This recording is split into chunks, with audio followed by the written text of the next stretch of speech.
Властите во кинескиот град Вухан, освен сите летови и возови, исто така ги суспендираа јавните автобуси и метрото, наредувајќи им на 11 милиони жители да не го напуштаат градот без посебна причина.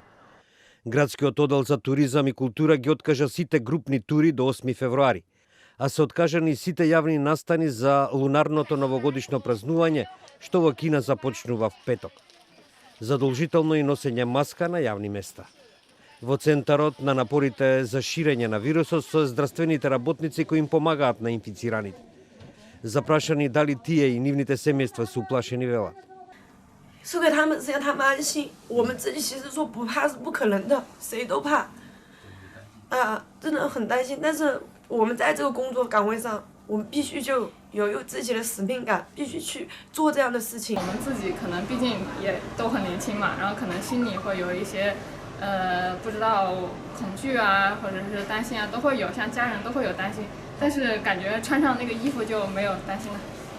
Вухан се смета за епицентар на појавата на епидемијата, и тоа на пазарот на морска храна, каде што нелегално се продавали диви животни.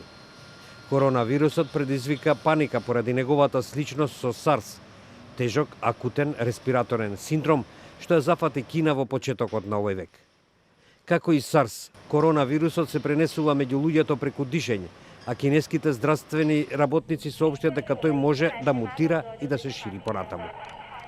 Првиот случај на новиот вирус беше потврден на 31 декември, а од тогаш се откриени случаи во Јапонија, Макао, Јужна Кореја, Тајван, Тајланд, Соединетите држави и Мексико. Светската здравствена организација во средата ја одложи одлуката дали да прогласи глобална здравствена ворена состојба, редок инструмент кој се користи само за најтешки епидемии.